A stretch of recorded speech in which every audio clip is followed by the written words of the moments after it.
세상에, 한국의 술자리 게임이 어떻게 팝송이 될 수 있다는 거죠? 최근 음악계를 강타한 로제의 아파트가 만들어낸 놀라운 현상입니다. 단순한 손바닥 치기 게임이 글로벌 히트송이 되어 빌보드를 휩쓸고 유튜브에서는 5일 만에 1억 뷰를 돌파했죠. 특히 이 곡의 배경이 된 한국의 아파트 게임을 따라하는 영상들이 틱톡과 인스타그램에서 폭발적으로 늘어나고 있다고 합니다. 심지어 미국의 유명 클럽들에서는 아파트 게임 나이트라는 이벤트까지 생겨났다고 하네요. 오늘은 이 현상을 가장 가까이서 지켜보며 한국 문화의 세계화 현장을 생생히 기록해온 뉴욕의 한 음악 평론가의 놀라운 이야기를 들려드리겠습니다. 잠깐만요. 1초면 가능한 좋아요 버튼을 눌러주시면 영상 제작에 큰 힘이 됩니다. 안녕하세요. 저는 뉴욕타임즈에서 20년째 음악평론가로 일하고 있는 사라입니다. 클래식부터 팝까지 장르를 가리지 않고 음악을 평가해온 제가 이런 말을 하게 될 줄은 정말 꿈에도 몰랐네요. 세상에, 한국의 술자리 게임이 어떻게 팝송이 될 수 있다는 거죠? 그날도 평소처럼 맨해튼의 아침 햇살을 받으며 다음 리뷰곡을 고르고 있었어요. 창밖으로는 노란 택시들이 분주히 오가고 피터 편집장의 책상에서는 늘 그렇듯 커피 향이 풍겨오고 있었죠. 편집장은 제게 특별한 제안을 했습니다. 이번엔 색다른 걸 해보자면서 로제의 아파트 뮤직비디오를 보여주더군요. 전형적인 K-팝의 화려한 댄스 음악을 예상했던 제게 들려온 건 전혀 다른 무언가였습니다. 짝짝짝 하는 손뼉 소리가 비트가 되고 브루노 마스의 소울풀한 목소리가 로제의 청아한 음색과 어우러지는 신기한 조화를 이루고 있었어요. 20년간 수많은 협업을 봐왔지만 이런 조합은 처음이었죠. 솔직히 말씀드리면 그동안 K-팝을 그저 서구 팝의 모방쯤으로 생각했어요. 이번에도 뭐 그렇겠지라는 생각으로 시작했다가 이게 웬걸. 제 고정관념이 산산조각 나는 순간이었답니다. 취재를 위해 찾은 맨해튼의 한 식당에서 운명적인 순간이 찾아왔습니다. 매콤한 김치찌개 향이 코끝을 스칠 때 주방 앞에서 들려오는 경쾌한 손뼉 소리에 저도 모르게 발걸음이 멈췄어요. 직원들이 둥글게 모여 앉아 아까 그 노래의 리듬과 똑같은 박수를 치고 있었거든요. 뉴욕에서 태어난 28살의 서하나 사장님을 그렇게 만났습니다. 한국 문화에 대한 그녀의 설명은 제가 알던 모든 것을 뒤바꿔 놓았어요. 단순한 손뼉치기 게임 같아 보였던 것이 알고 보니 한국의 주거 문화와 공동체 정신이 녹아있는 특별한 놀이더군요. 밖으로는 뉴욕의 화려한 네온사인이 반짝이고 안으로는 김치찌개의 냄새가 풍기는 이 공간에서 저는 전혀 새로운 음악 평론의 가능성을 발견했습니다. 단순히 멜로디와 리듬만 분석하던 제게 이건 완전히 새로운 관점이었죠. 다음 날 사무실에서 기사 작성을 시작했지만 이번에는 평소와 달랐어요. 단순한 음악 평론이 아닌 하나의 문화 현상을 설명해야 한다는 느낌이 강하게 들었거든요. K-팝은 어떻게 이런 문화적 깊이를 가질 수 있었을까? 글로벌 음악계에 이런 충격을 줄 수 있는 걸까? 창밖으로 맨해튼의 노을이 물들어가는 걸 보며 저는 노트북을 닫고 일어섰습니다. 평소라면 클래식 음악회나 팝 콘서트 리뷰를 쓰고 있었겠지만 오늘은 뭔가 다른 걸 시작해보고 싶었거든요. 한 그릇에 얼큰한 김치찌개와 짝짝짝 하는 손뼉 소리가 제 인생을 이렇게 바꿔놓을 줄은 몰랐답니다. 취재를 시작하면서 저는 점점 더 깊은 토끼굴로 빠져들고 있었어요. 처음에는 단순히 아파트라는 곡 하나를 분석하려 했는데 어느새 한국의 술자리 문화부터 주거 문화까지 광범위하게 파고들고 있더군요. 이건 단순한 트렌드가 아니야. 노트북 화면을 뚫어져라 보며 중얼거렸습니다. 제가 본 건 놀라운 패턴이었어요. 1960년대 모타운 사운드가 흑인 문화를 세계에 알렸듯이 K-팝은 한국의 일상을 자연스럽게 세계와 공유하고 있었거든요. 서울 키친의 금요일 직원회식에 초대받은 건 정말 행운이었습니다. 프렌치 레스토랑을 자주 다니다 보니 격식 있는 와인 디너에는 익숙했지만 이날 밤은 완전히 달랐어요. 띵가띵가 울리는 소주잔 소리, 후루룩 들리는 라면 먹는 소리, 깔깔 터지는 웃음소리가 어우러진 이 분위기는 제가 지금껏 경험해보지 못한 거였죠. 사라.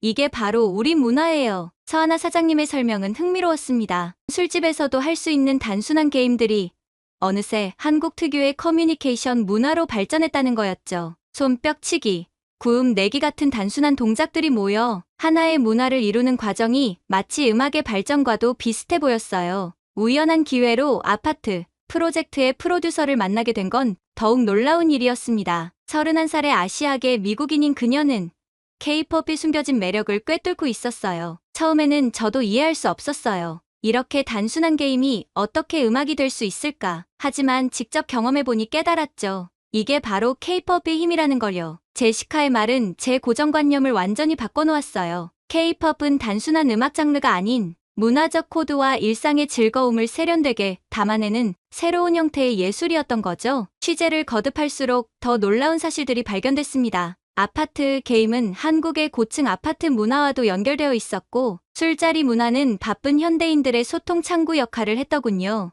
이런 문화적 맥락이 음악에 녹아들어 전혀 새로운 형태의 팝 뮤직이 탄생한 거였어요. 특히 인상 깊었던 건 뉴욕의 젊은이들이 이 문화를 받아들이는 방식이었습니다. 서울 키친의 금요일 밤은 어느새 현지 젊은이들의 핫플레이스가 됐고, 아파트 게임 나이트를 주최하는 바들도 생겨나기 시작했죠. 브루노 마스도 이 게임의 매력에 빠졌대요. 그러던 어느 날 제시카가 흥분된 목소리로 전화를 걸어왔습니다. 브루노 마스가 SNS에 올린 영상이 화제였어요. 스튜디오에서 스태프들과 아파트 게임을 즐기는 모습이었죠. 이걸 보는 순간 직감했습니다. 이건 단순한 유행이 아닌 새로운 문화 현상의 시작이라는 걸요. 창밖으로 늦가을 비가 내리는 걸 보며 생각했어요. 제가 음악 평론가로서 해야 할 일은 이제 분명해졌습니다. 단순히 음악을 분석하는 게 아닌 그 안에 담긴 문화적 의미를 읽어내는 거였죠. 마치 맨해튼의 거리처럼 음악도 다양한 문화가 만나 새로운 무언가를 만들어내고 있었으니까요. 밤늦게까지 기사를 쓰면서 문득 웃음이 났습니다.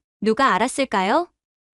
한국의 단순한 손뼉치기 게임이 제20년 음악평론가 인생의 이런 터닝포인트가 될 줄은요. 이제 저는 더 이상 예전의 음악평론가가 아니었습니다. 새로운 시각으로 세상을 바라보게 된 문화탐험가가 된 것 같았거든요. 노을이 지는 창가에 앉아 수집한 자료들을 정리하다 보니 놀라운 패턴이 보이기 시작하더군요. 제 책상은 온통 자료들로 뒤덮여 있었어요. 한쪽에는 K-팝의 역사를 다룬 기사들이, 다른 한쪽에는 수십 개의 포스트잇이 붙어 있었답니다. 제시카가 사무실에 들렀을 때 저는 벽에 붙여놓은 포스트잇들을 하나하나 설명해 주었어요. 한국의 주거문화부터 시작해서 술자리 문화, 놀이문화까지 마치 퍼즐 조각처럼 하나둘씩 맞춰지고 있었거든요. 특히 충격적이었던 건 SNS에서 발견한 전 세계 젊은이들의 반응이었어요.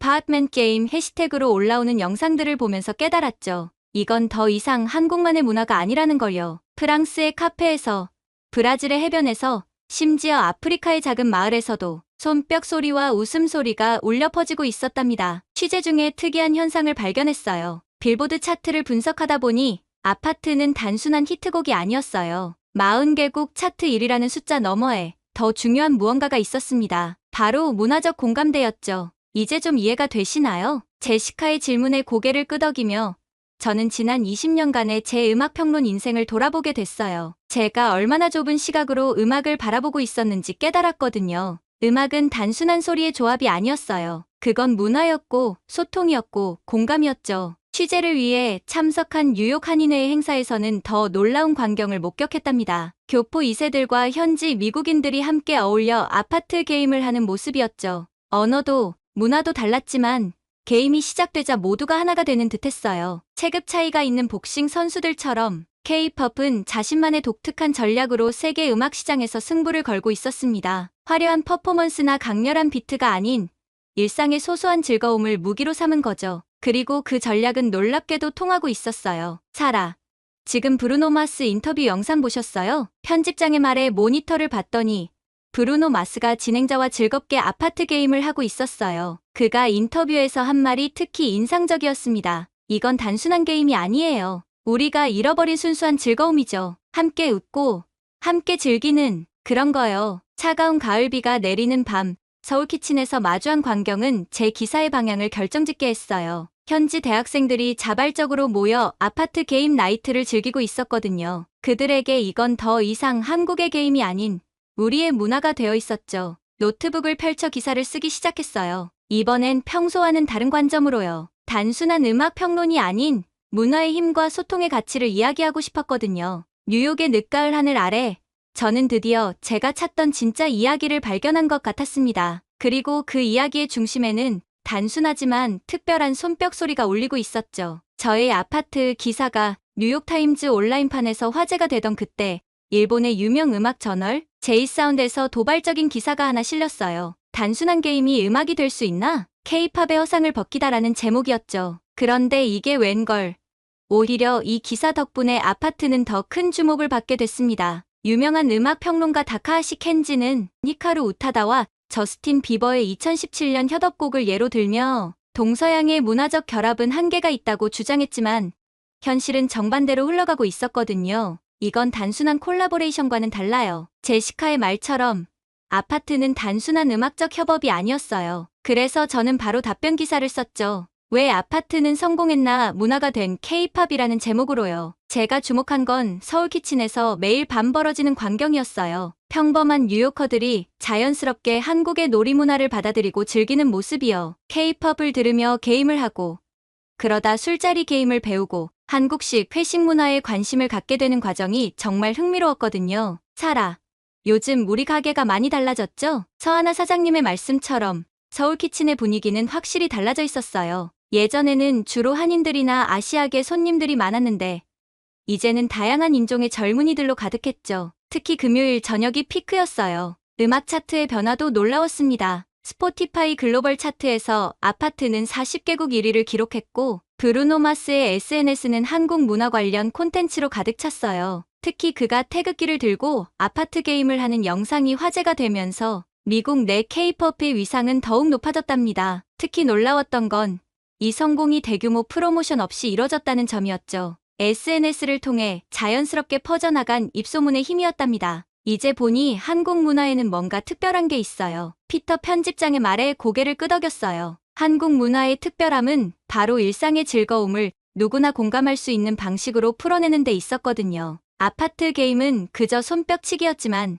그 안에는 함께하는 즐거움이 담겨 있었죠. 제 답변 기사는 예상 밖의 반향을 일으켰어요. 특히 SNS에서 샵 Everyday Culture라는 해시태그가 트렌드가 됐죠. 전 세계 사람들이 자신들만의 방식으로 한국 문화를 즐기는 모습을 공유하기 시작한 거예요. 다음은 어떤 관점으로 쓰실 건가요? 피터 편집장의 질문에 저는 잠시 생각에 잠겼어요. 이제 겨우 시작이었거든요. 아파트를 통해 발견한 한국 문화의 특별함, 그리고 그것이 어떻게 세계인들의 일상에 스며드는지 그 이야기를 계속 들려주고 싶었답니다. 저의 아파트 기사가 뉴욕타임즈에서 큰 반향을 일으키던 날, 또 다른 특별한 소식이 들려왔어요. 롤링스톤에서 K-팝 특집 기사를 의뢰해왔다는 거였죠. 사라. 이번에는 정말 대단한 기회예요. 편집장의 말에 수긍하며 저는 지난 몇 주간 모아둔 자료들을 다시 한번 펼쳐보았습니다. 특히 흥미로웠던 건 아파트와 비슷한 시도를 했던 다른 아시아 가수들의 사례였어요. 일본의 국민 아이돌 그룹 아라시는 4년 전 무려 70억 원이라는 거액을 들여 브루노 마스와 작업했다고 해요. 하지만 결과는 처참했죠. 미국 아이튠즈 차트 53위를 찍고 하루 만에 차트에서 사라져버렸거든요. 영어 발음이 너무 어색했고 문화적 맥락도 전혀 녹아들지 않았답니다. 이게 바로 차이점이에요. 제 동료 제니퍼의 말처럼 아파트는 달랐어요. 한국어와 영어를 자연스럽게 섞으면서도 게임이라는 문화적 요소를 음악에 녹여냈거든요. 브루노 마스도 이 점을 높이 평가했다고 하더라고요. 단순한 음악이 아닌 하나의 문화 현상이 된 거죠. 보그에서는 로제의 소맥 메이킹 영상을 특별히 제작했어요. 한국의 술 문화를 소개하는 영상이었는데 이게 또 대박이 났죠. 패션 매거진이 음주 문화를 다룬다는 게 파격적이었지만 그만큼 한국 문화에 대한 관심이 뜨거웠던 거예요. 우리가 지금 역사적인 순간을 목격하고 있는 걸까요? 제 질문에 음반 프로듀서들은 고개를 끄덕였어요. K-팝이 이제는 단순한 음악 장르를 넘어서고 있다는데 모두가 동의했죠. 미국의 주요 음반 제작사들도 한국의 제작 시스템을 연구하기 시작했다고 해요. 특이한 점은 이런 현상이 젊은 층에만 국한되지 않았다는 거예요. 뉴욕의 유명 레스토랑들이 아파트 나이트를 시작했고 월스트리트의 바에서도 한국식 술자리 게임이 유행하기 시작했답니다. 롤링스톤 기사를 쓰면서 문득 깨달았어요. K-팝의 진정한 힘은 음악 그 자체가 아니라 문화를 자연스럽게 전파하는 능력에 있다는 걸요. 마치 미국의 재즈가 그랬듯이 K-팝도 하나의 라이프 스타일을 만들어내고 있었던 거죠. 이제 저는 단순한 음악 평론가가 아닌 문화의 흐름을 기록하는 관찰자가 된 것 같아요. 그러던 어느 날 뜻밖의 연락이 출근 시간에 왔어요. 음악 전문 매체 롤링스톤에서 저의 아파트 시리즈 기사를 보고 특별 기고를 제안한 거였죠. K-팝이 단순한 음악을 넘어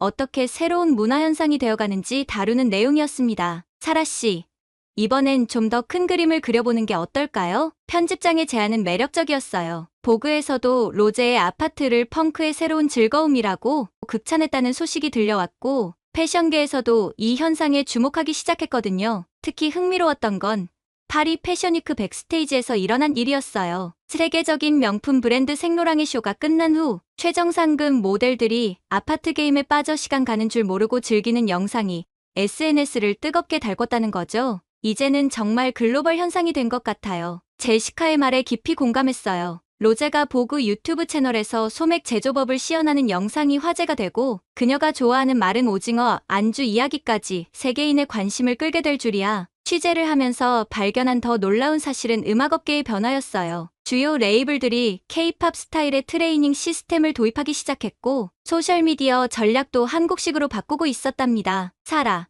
당신의 다음 기사가 정말 기대되네요. 롤링스톤 편집장의 메일에는 흥미로운 제안이 있었어요. 브루노 마스와의 단독 인터뷰였죠. 그는 아파트 작업 과정에서 겪은 문화적 충격을 이야기하고 싶어 했습니다. 특히 인상적이었던 건 뉴욕의 클럽 문화 변화였어요. 유명 DJ들이 K-팝 리믹스를 선보이기 시작했고, 아파트 게임을 클럽 이벤트로 진행하는 곳들도 늘어났죠. 심지어 월스트리트 트레이더들 사이에서도 퇴근 후 아파트 나이트가 유행하고 있다고 하더라고요. 혹시 서울에도 한번 가보실 생각은 없으신가요? 제시카의 제안에 저는 눈이 반짝였어요. 맞아요. 이 현상의 발원지, 그곳에서 시작된 이야기를 직접 보고 느껴야 할 때가 온 것 같았죠. 어제는 아주 특별한 메일도 받았어요. 브루노 마스 팀이 직접 보낸 거였는데, 한국 스태프들과 작업하면서 느낀 문화적 차이에 대한 이야기를 털어놓고 싶다고 하더군요. 특히 그들은 한국의 정이라는 개념에 매료되었다고 했습니다. 이제는 K-팝을 단순한 음악 장르로 정의하기엔 뭔가 부족해요. 그건 이제 하나의 생활 양식이 되어가고 있었고, 새로운 문화 코드를 만들어내고 있었거든요. 며칠 뒤 서울행 비행기표를 예약하며 생각했어요. 이제 새로운 이야기가 시작될 차례였으니까요. 그리고 그 이야기의 중심에는 늘 사람과 사람을 이어주는 문화의 특별한 힘이 있을 거라고 믿었답니다. 서울에 도착하자마자 느낀 건 이곳의 문화는 결코 수출용이 아니라는 거였어요. 저녁이면 어느 술집에서나 들리는 손뼉 소리와 웃음소리, 그리고 그 속에 녹아있는 자연스러운 공동체 문화, 바로 이런 진정성이 세계인의 마음을 사로잡은 거였죠. 아파트는 우리의 일상을 그대로 담아낸 거예요. 현지 음악 프로듀서와의 인터뷰에서 들은 말이 가슴에 와닿았어요. 브루노 마스가 이 곡에 반한 것도 바로 이런 자연스러움 때문이었을 거예요. 홍대 거리의 젊은이들을 보며 더 놀라운 점을 발견했어요. 그들에게 아파트는 단순한 노래가 아닌 자부심이 되어 있더군요. 한국의 일상적인 문화가 이렇게 세계적인 현상이 될 수 있다는 걸 보여준 증거니까요. 이제는 우리가 세계의 트렌드를 만들어내고 있어요. 한 문화평론가의 말처럼 K-팝은 이제 새로운 단계로 진입한 것 같았어요. 단순한 음악이나 안무를 넘어 라이프 스타일과 문화 전반으로 그 영향력을 넓혀가고 있었거든요. 가장 인상적이었던 건 세계적인 뮤지션들의 변화였어요. 테일러 스위프트도 자신의 콘서트에서 아파트 게임을 선보였고, 레이디 가가는 한국의 술자리 문화를 다룬 다큐멘터리를 준비 중이라고 하더군요. 특히 미국의 음반 제작사들이 큰 충격을 받은 것 같았어요. 그들이 주목한 건 한국의 트레이닝 시스템만이 아니었죠. 일상 문화를 자연스럽게 콘텐츠화하는 능력, 그리고 팬들과 소통하는 방식까지. 이제는 그들도 한국의 제작 방식을 연구하기 시작했답니다. 사라, 이건 정말 새로운 시대의 시작인 것 같아요. 제시카의 말에 크게 공감했어요. 이제는 팝스타들이 먼저 한국 가수들에게 협업을 제안하고, 한국의 제작사들이 글로벌 음악 시장의 새로운 기준을 제시하고 있었으니까요. 국내 최대 연예기획사의 회장님과 인터뷰할 기회도 있었는데,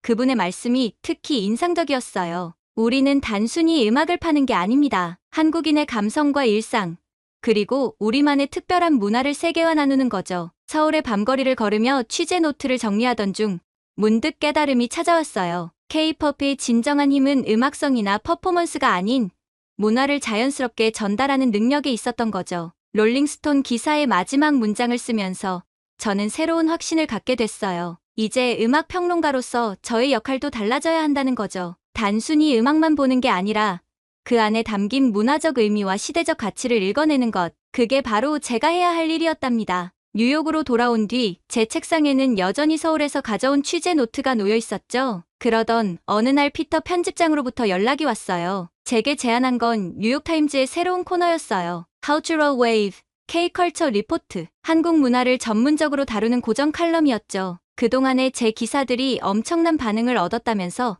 이제는 더 깊이 있는 이야기를 써보자고 하더군요. 흥미로운 건 음악업계의 변화였어요. 유명 레이블들이 앞다투어 한국의 제작사들과 파트너십을 맺기 시작했고, 미국의 음악 학교들은 K-팝 트레이닝 시스템을 연구하기 시작했답니다. 누가 생각이나 했을까요? 술자리 게임이 팝 뮤직의 새로운 장을 열다니. 동료 기자의 말에 저도 고개를 끄덕였어요. 로제의 아파트는 단순한 히트곡을 넘어섰더군요. K-팝의 새로운 지평을 연 사건으로 평가받고 있었거든요. 제시카는 이제 더 많은 한국 아티스트들과 작업을 준비하고 있다고 해요. 그녀의 말처럼 이건 시작에 불과할지도 모르겠네요. 특히 그녀가 들려준 비하인드 스토리가 흥미로웠어요. 브루노 마스가 처음 아파트 게임을 접했을 때 마치 어린아이처럼 신나했대요. 그러면서 이런 게 왜 진작 생각나지 않았냐고 했다더군요. 최근에는 정말 특별한 장면도 목격했어요. 메트로폴리탄 오페라 하우스에서 열린 클래식 공연 후 리셉션장에서 젊은 바이올리니스트들이 아파트 게임을 하고 있더군요. 클래식과 K-팝의 경계가 허물어지는 순간이었죠. 사라, 당신의 기사는 음악을 보는 우리의 시각을 완전히 바꿔놓았어요. 편집장의 이 말이 제게는 큰 의미로 다가왔어요. 음악 평론가로서 20년을 보내며 저는 늘 서구 음악의 관점으로만 세상을 바라봤거든요. 하지만 이제는 달라졌습니다. 매일 아침 사무실로 향하는 길에 이어폰으로 K-팝을 듣는 제 모습이 더 이상 낯설지 않아요. 오늘도 맨해튼의 거리에서는 어디선가 K-팝 노래가 들려와요. 문화의 힘이란 이런 걸까요? 낯선 것을 친숙하게 만들고 서로를 이해하게 하는 특별한 마법 같은 것. 오늘도 기사를 쓰면서 생각합니다. 어떻게 한 나라의 소소한 술자리 게임이 전 세계인의 마음을 사로잡을 수 있었을까? 그 답은 의외로 단순했어요. 한국 문화만이 가진 특별한 힘이었던 거죠. 단순한 손뼉치기는 전 세계가 함께 즐기는 게임이 되었고, 소주 한 잔의 여유는 이제 뉴요커들의 새로운 라이프 스타일이 되었습니다. K-팝은 음악을 넘어 하나의 문화 현상이 되었고, 한국의 정서는 이제 세계인의 마음을 움직이는 새로운 언어가 되었죠. 이것이 바로 한국 문화의 진정한 힘이 아닐까요? 국경도, 인종도, 언어도 뛰어넘어 전 세계인의 일상 속으로 스며드는 마법 같은 힘 말이에요. 그리고 이 놀라운 여정은 지금 이 순간에도 계속되고 있답니다. 오늘은 뉴욕타임즈 음악평론가의 사연을 들려드렸습니다. 한국의 평범한 술자리 게임이 해외 팝스타와의 협업을 통해 전 세계를 놀라게 한 문화적 현상을 생생하게 전해 들을 수 있었죠. 음악을 넘어 하나의 라이프 스타일로 자리 잡은 한국 문화의 힘이 얼마나 대단한지 다시 한번 확인할 수 있었습니다. 여러분은 이렇게 세계인의 마음을 사로잡은 한국 문화의 저력에 대해 어떻게 생각하시나요? 앞으로 한국 문화가 세계에 어떤 새로운 변화를 가져올지 여러분의 의견을 댓글로 남겨주세요. 감동 뭉클에서는 여러분의 소중한 마음을 모아 사연 주인공들에게 전해드리고 있습니다. 여러분 주변에 감동적이거나 재미있는 실제 사연들을 제보받고 있으니 언제든 저희 공식 메일로 제보해주세요. 여러분이 보내주신 사연이 다음 영상의 주인공이 될 수 있습니다.